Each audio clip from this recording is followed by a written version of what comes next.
Hello and welcome to Why Am I Here with Sonny.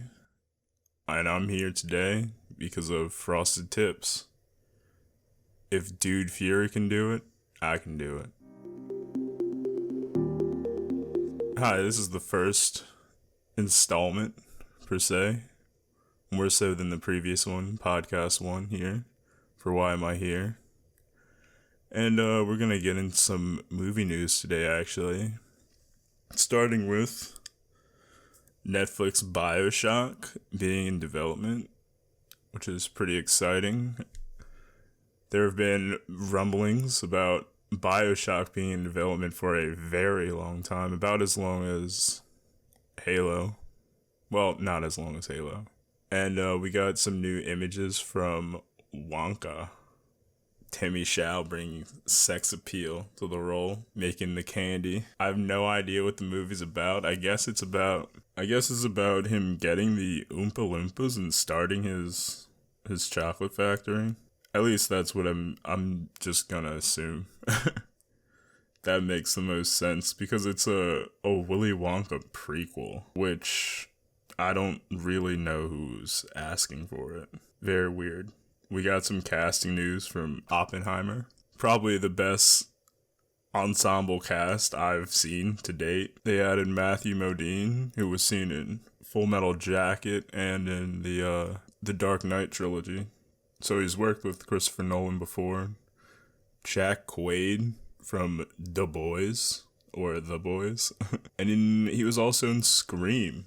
And I think he did a fantastic job in both of those. Who else? Dylan Arnold from You and the latest Halloween movie. Now, the latest Halloween movie may have been terrible, but, I mean, Dylan Arnold isn't that bad. He was pretty good in You. At least I enjoyed his parts. But that adds to the cast of Cillian Murphy, Robert Downey Jr., Florence Pugh, Emily Blunt, Matt Damon, Remy Malek, Dane DeHaan, Josh Hartnett, and Benny Safdie.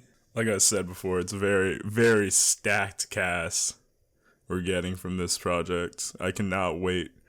It's probably my most anticipated film for next year. I believe it's coming out.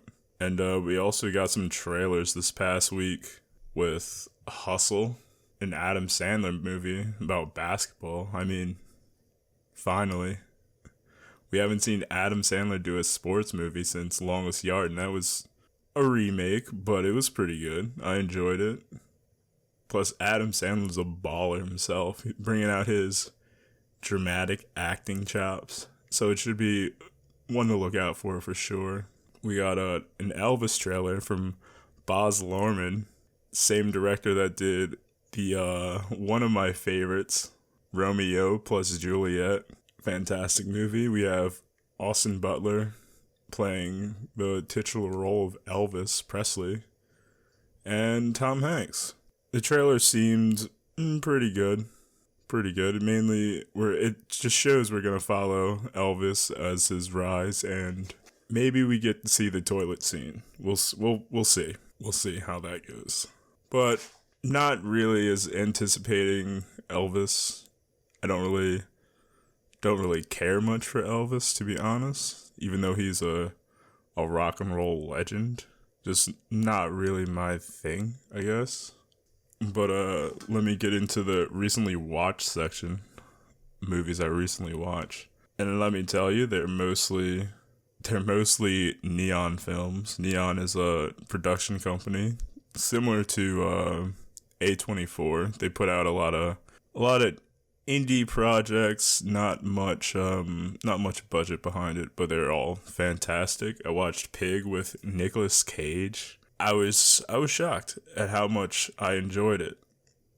The way the trailers depicted it was like a revenge film with Nicolas Cage, because these junkies took his pig, similar to John Wick and how they killed his dog, but this time it's a pig. But it follows Nick looking for his pig, and you find out it's not just about the pig. I'm not going to get too into it. I reviewed it on my Letterboxd along with the other films I watch. Another one I watched was Titane. Holy shit. Holy shit. Titane was incredible. From the same director that did Raw.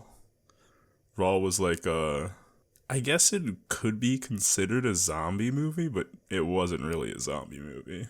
But Titane followed this girl after, well, I'm not gonna say too much, honestly. You should just go check that out and take my word for it.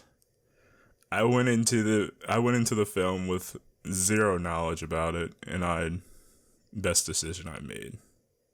Flea was about a kid, fleeing from Afghanistan in the midst of the Afghanistan war when Russia decided to pull out and the Civil War took over, so they had to get out of there. And it's about his journey to Denmark and all the trials and tribulations he went through.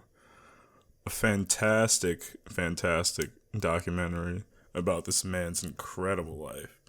All the things he went through, about almost getting out of Russia, then having to go back to Russia. You really gotta watch it. It was fantastic. Incredible, honestly. And those were some amazing neon films that I watched. Unlike Netflix Texas Chainsaw Massacre, which may have been the worst movie I've ever seen. Absolutely terrible. I do not recommend it unless you want to get a good laugh. I kind of put it in the same guise as the last Halloween film, but honestly, it was worse. It was worse than the last Halloween film, in my opinion. I gave it 1 out of 5 stars. It was terrible. But enough with movies. Let's get into some television. Got some news here as well. A Blade Runner series, a live-action Blade Runner series, is coming to Amazon. Or, well, it's in development currently. Blade Runner is one of my favorite film franchises, dealing with AI, artificial intelligence, like what it means to be human. It's great. I love Ridley Scott's Blade Runner. It's one of my favorite movies. And then Denis Villeneuve's Blade Runner 2049 is one of my favorite films to come out in the past 10 years, probably. Fucking fantastic. And Stranger Things is finally coming back.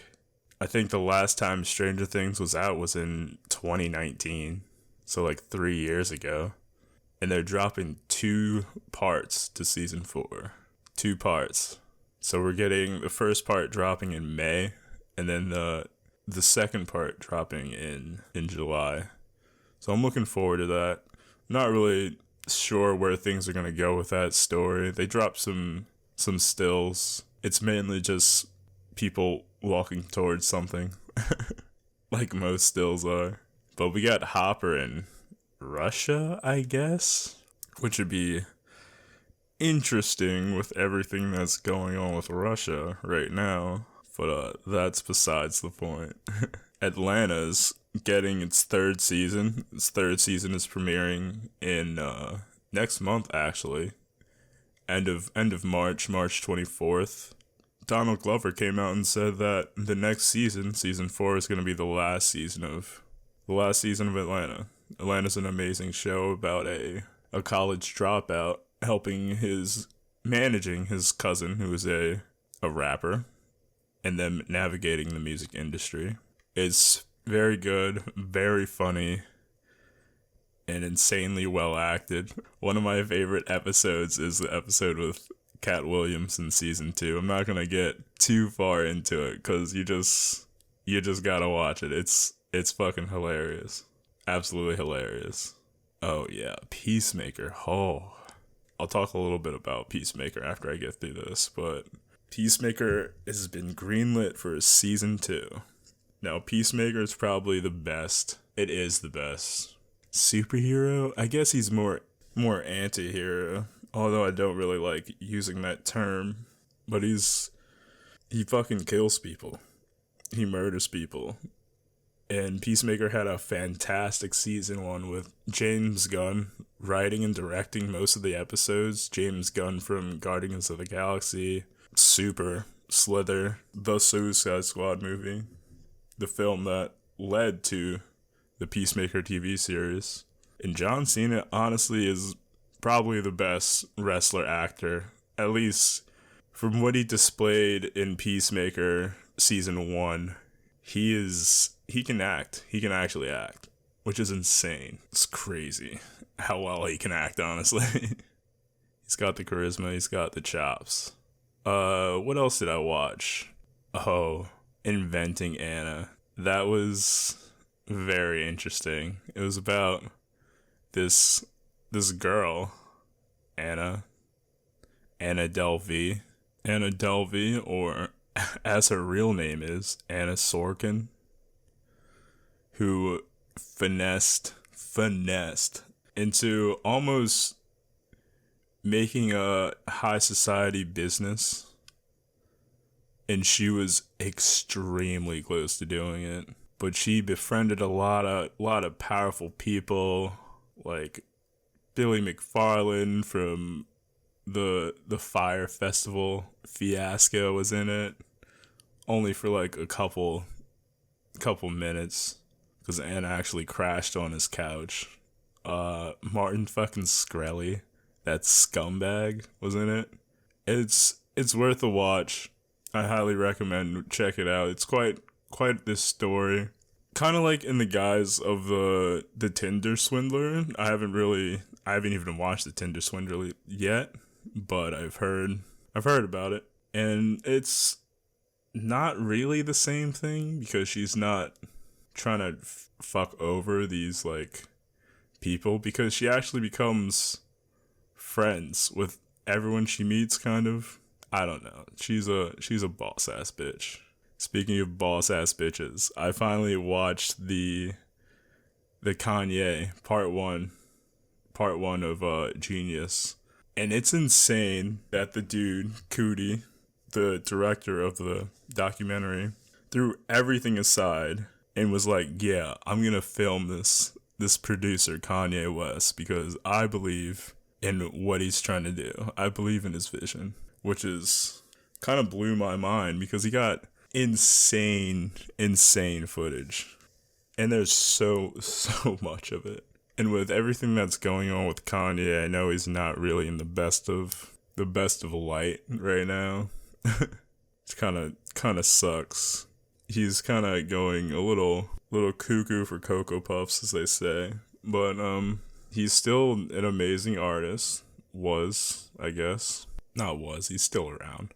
But he's an amazing artist who people honestly forget what he went through. And it's awesome that we get to see this documentary depicting his life, his trials and tribulations.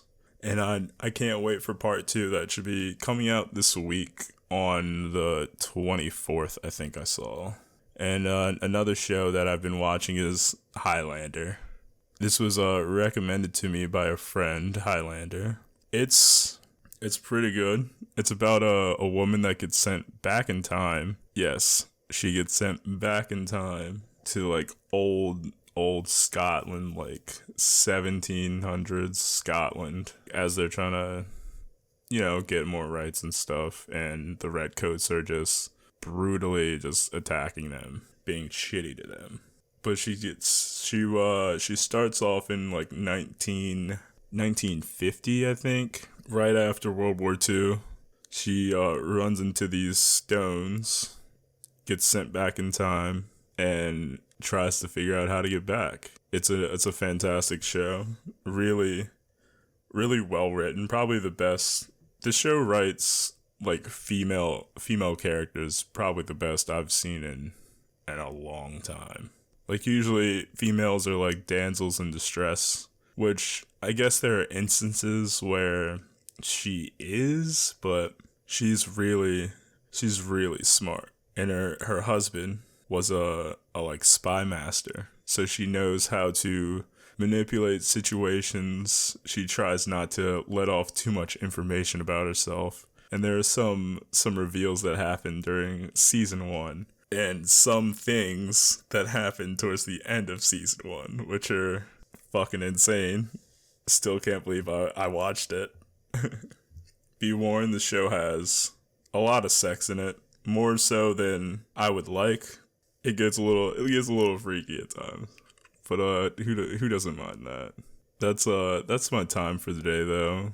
Make sure you follow me on Twitter at FilmTwitSani, where I'll be updating on future episodes of the podcast. The podcast is available on almost everywhere, on Apple Music, Spotify. You can download it on Buzzsprout. So thanks for listening. We'll be back next week with more news, more trailers, and holy shit, wait a second.